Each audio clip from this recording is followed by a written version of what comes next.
Helen Hunt, many people probably know you best as an actor, but you've also made a name for yourself as a director. And this season, in addition to appearing on screen in Shots Fired, you've directed Life in Pieces, This Is Us, and Feud, Betty and Joan. Now, all of those projects are so different from each other. How is it adapting to the style of each show, especially as a director? I mean, that is the fun of episodic directing, is that you go from, a personal, totally inventive drama like This Is Us to something as stylish as Feud. That's the fun part of episodic directing. So I've loved that. And you have it, and I always think, because I've wrote and directed 2 movies, and I have this feeling like I have to do everything myself, right? And so then you get to the set, and no, there's a whole team in place to make Feud look as beautiful as it does. And that's always a shock to me. Is there, directing like a family drama, family comedy, of course, this historical Hollywood drama and Feud, is there any particular style that you find yourself gravitating towards? I can't say there is. I mean, I love working with actors. So between those shows, you've got Diane Wiest and, a host of brilliant actors, and then Jessica Lange and Susan Sarandon. So it's been an embarrassment of riches for sure. And, working on Feud was like stepping into a whole other world. I know everybody knows this, but I'm still kind of reeling from what Ryan Murphy has accomplished, just to put his big giant arms around everything from bullying to violence against women to women trying to stay relevant in the business to it's thrilling, and so to get to be part of it is pretty exciting. You directed the penultimate episode of Feud, which focuses on the production of Hush Hush, Sweet Charlotte, and Feud, recreates a number of events from Hollywood history. How much research went into it on your end in terms of preparing for directing the episode? I mean, I did a ton because I'm an actor, and so I know maybe more than the average person about those movies, but I wasn't marinating in it the way I started to do when I got this opportunity. And it's pretty fun to see these women working. And then, what was exciting about it, as an actor, I'm extra appreciative, I think, of acting. I sort of immediately fall in love with the actors and feel fiercely protective of them, which they may not need, but I feel it nevertheless. I told Jessica Lange it was like directing Secretariat, just getting to watch them, let alone whisper something in their ear that makes them go, that really helps. That's really fun. And I felt in the case of Feud that these are these unplayable parts. I don't think you can play Joan Crawford. I don't think you can play Betty Davis, and yet they did. And so that's when you're really, part of what's thrilling is that as an audience member, you go, they might fall so flat on their faces. And, it turns out they did not.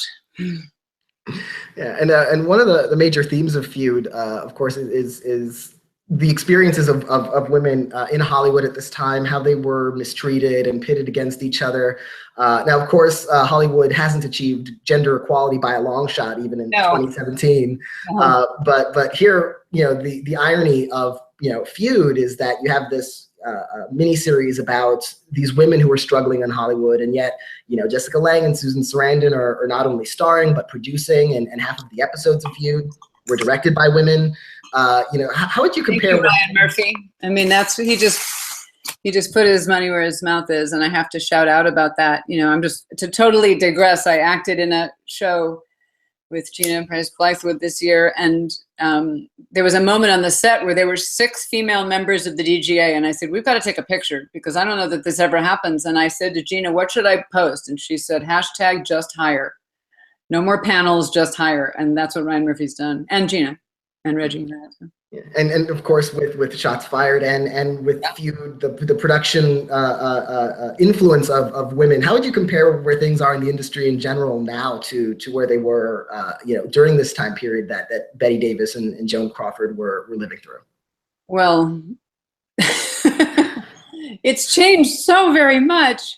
I mean, I think that's why one of the many reasons the piece got to people, because it has changed very little. I have not experienced other women not rooting for me. I've experienced women rooting for me. I felt like Jessica and Susan were rooting for me. I got the sense, and I would never put words in their mouth, but I got the sense they enjoyed whatever I was whispering in their ear, and there began to be this mutual support where I would just do anything for them, and they just let me know that they were happy I was there. So I have not experienced, women stabbing each other in the back. I never have, actually. But that feeling of wanting to be relevant, I feel that way. That's why I'm directing Feud and doing shows like Life in Pieces that cross shoots, which is a different style than, these other two shows. I want to be learning and I want to feel relevant. So I really related to that. And when I read the first episode of Feud, there's a line in it where Catherine Zeta-Jones's character is asked, why did they hate each other so much? And she says, feuds aren't about hate, they're about pain. And that, I thought, that's 8 hours worth right there. And so when I'm making a movie, I know I need that sentence that I'm going to hang on to in the storm, in a scene that's not quite working, in a scene that might be cuttable. When an actor's struggling, just come back to that sentence. And so I think it was one of the big sentences for Ryan, but for me, it's the one I personally grabbed onto. And the episode I had, frankly, made them nervous and made me nervous, because I thought, oh, they already did the big flashy feud, you know what I mean? They already did Baby Jane. This is going to be the also feud. And the women came in very nervous about that. But ultimately, we needed to have more faith in the writing, because it dug deeper into that sentence about being about pain. There was a scene that, for a second, I didn't know if it was going to make it if we were going to shoot it, but the two of them are standing in a sliding glass doorway. It's the last time they have a real scene together, separate from what happens in the final episode. And I just encourage them to treat it like a love scene. If it's true, at least in our version of Feud, I believe these women must have loved each other on some level, or you never hate anybody that much unless there's some kind of love or longing there, and the wanting and what each one wanted from the other. That was really fun to dig into as a director. Yeah, and what's interesting about that dynamic in Feud is that there are moments in the entire miniseries, but also the scene you mentioned in your episode, where it seems like they are so close to realizing that they're on the same team, and yet Yes. the circumstances just keep wedging them apart. Yeah, I mean, if one of them had they never could quite drop it. And yet, obviously, they desperately wanted the respect of the other. What does Jessica say? I'm going to get that woman's respect if it kills us both. It's like, that's pretty great. And to be honest, when I first heard about it, I thought, I don't know that this is my beat necessarily. You know what I mean? And of course, like everything Ryan does, it's about something that's really fun to watch. And right beneath that is about something that I'm so grateful he's talking about. It's pretty incredible. The first directing that you did was back for Mad About You, in which you, of course, also starred. At what point did you first decide that directing was something that you wanted to pursue? I did not always think I wanted to do it, to be honest, but I knew I wanted to write. And then I wrote something, and then I thought, well, I'm not going to hand this. The next step in the writing is the directing, just like the next step in the directing is the editing. You kind of get to direct the movie again when you cut it. So it happened more from that, from the storytelling wish rather than the desire to be the guy saying action. And I just thought having mileage would be good. I've never been really good at something right away. Whether I actually need it or it's just for my own confidence, I need to build up my 10,000 hours to be able to look at somebody and say, I can direct your movie, or please let me direct my movie and you pay for it. So, that hand in hand with how television is exploding right now makes doing episodic really fun, really, really fun. And it's a different muscle. You are working with a writer and trying to bring what you care about and making sure that that's delivering what he wants or she wants, God willing. And that's, it's a different muscle, but I like it. Now, you directed yourself in Mad About You and also in your feature films. How is that different from working on a project where you're focused strictly on your work behind the camera? It's harder. It's just one more giant job you take on, you know what I mean? But I have in the shows that I've done, I've worked with tremendous actors. Like I'm not able to think right now, and I've at this point done a decent number of episodes of TV, but they've all been with pretty stellar actors. Making the movie, one upside, as someone said to me, is that there'll be one person in the movie who sees it the way you do. And given that the movies I've made have been, small budget independent movies, it really has mattered that one guy already gets what the director wants. But the fun of Feud, for example, is getting to work with two of the best actors in the world, and they come in fantastically prepared and spontaneous, and then you give them a little thought, and to see them enjoy it, really. I mean, it probably makes the work better, but it's mostly just seeing them enjoy it is such a thrill. Now, you mentioned the different kind of, style and approach to Life in Pieces in particular, and that show, the format in general is different in that it's a different kind of shorter stories about this family. Is it kind of like approaching like almost directing like self-contained short films? No, it's more about the geometry of it. Like Mad About You was 4 cameras, and it was all very flat. We had a flat set, a proscenium. So really, you just had the actors walk around, and they walked out of one camera shot and into the other. And one camera work or film work is it's just all about the cameras on you, and now the cameras on me. And I'm really still getting this Life in Pieces, Modern Family. I assume Blackish is shot that way too. It's kind of the best of both worlds because the actors get to actually work with each other, and that goes on film. But it changes blocking, and so it's they're different muscles. And This Is Us is also, quite different in that it takes place in the past and the present. So, you're directing, a lot of times the same characters at these drastically different points in their lives. What was that, show like? The unique challenges of that as a director. I mean, I just fell in love with it right away. So mostly it was that. A wonderful DP for that show and for Feud, which is everything, especially if you're the new guy, if you're the director coming in.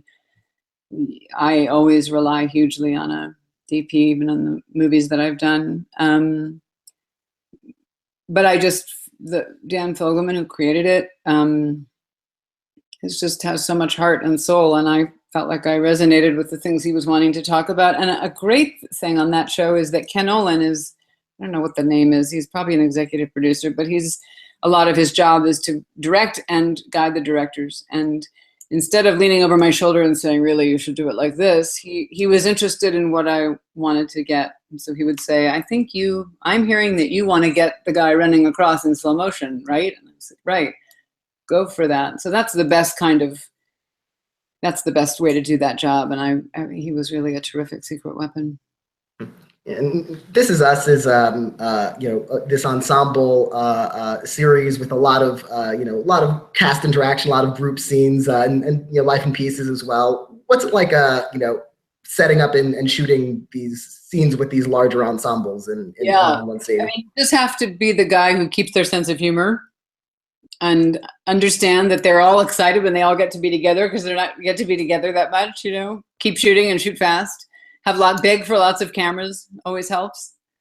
And because they were all so lovely, it was fun. I have to say, getting to work not only with Jessica and Susan, but Alfred Molina, it was pretty lovely. And we had the proper amount of time because Ryan has done so much work that he's given the proper amount of time to create work that's this impressive. It's pretty great. And the look of the thing, they talked before I got there about Rear Window as a sort of template. I just couldn't believe the costumes and the set design. I just couldn't believe they would walk out in yet another drop dead brilliant gown onto another spectacular salmon colored booth in a restaurant. And I'm used to being slightly more involved in how it's shot I gave my input, but their DP is so spectacular that he, made me look very good. In addition to the directing work you've done this season, you also appeared in Shots Fired as Patricia Emons, the governor of North Carolina, who's in the middle of this investigation into a police shooting. They called me the governor on and off the set, which I really miss. The governor coming out of her trailer, have the governor step on her mark. But it's your first acting role in a few years. What attracted you to this in particular?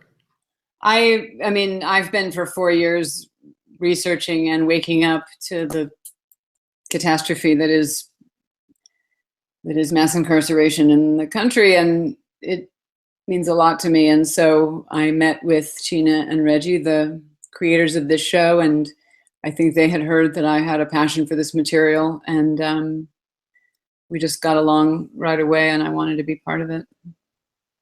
And she's, this character, of course, is in such a difficult position. As the first female governor of the state, and of course, a white governor in the midst of this very racially charged investigation. How is it exploring all those tensions as Governor Emons? I mean, it's crushing, and I was just very glad to be acting in something that was at least trying to touch at this all-important topic. You know what I mean? And I don't think the show was preachy. It was entertaining, and yet it was very daring. I mean, I was really happy to be in it, and I was quite sure we'd have a blonde female president by the time it aired. So I was walking around with a lot of swagger that it was very precious that I was in it. But everybody's looking for what to say about the, 100-pound gorilla in the room that is race in America. I think nobody knows what to do. It's terribly awkward, not to mention lethal. And so I just was glad, like, I can put my awkward pain somewhere. I can put it into this show. And I think it was interesting to play somebody, there are two things I hear a lot, which is tear it all down. The system is poison, and but to get things done, you compromise. And I played someone on this end of that argument, and I don't know what the right answer is. Now, you've balanced acting and directing for so much of your career now. Are you gravitating towards one over the other, or no? Are you still I'm terrified that people will say. I mean, I heard someone say, "You still want to act?" And I'm, yeah, I really, really, really want to act. So my dream right now would be to find that great next part, whatever the size of the screen. It doesn't matter to me. And I hope that working as a director doesn't somehow, that people don't feel they have to put me in one box or another. I've managed in terms of drama and comedy to kind of dance between them. And sometimes my agents will say, "But which should we focus on?" And I go, "I don't know what to tell you. Good writing. Good writing is what I really like to do. And I enjoy both versions, and especially the ones that toggle between. But I don't want to have to choose. And I really hope that, that I'm acting till my last day. Now, and in terms of mediums to do it in, either acting or directing, of course, there's so many opportunities in TV, cable, streaming. You directed House of Cards, and is TV that in TV and streaming, that kind of world you'd like to keep exploring even more? Yeah, the truth is it doesn't matter for what I do. It doesn't matter. There's still a camera pointed at me, and I'm trying to do good work. So whether it ends up on a big screen or a little screen, or on the DVR, or it does, that part doesn't affect what I do really. So I mean, I'd like people to see it if I'm proud of it, and I'd like it to be buried if I'm not. I know that when I meet now with people who run networks or television studios, they look at me and say, "We can't watch everything. There's too many things. It's our job to be caught up, and we can't." And I'm trying to catch up. There's a lot of material out there right now. It's a crazy phenomenon. Well, I want to congratulate you again on everything you've been doing this year and in recent years. Feud, Shots Fired, This Is Us, Life in Pieces, and anything and everything coming up in the future. Thank you so much for talking to me today. Thank you so much.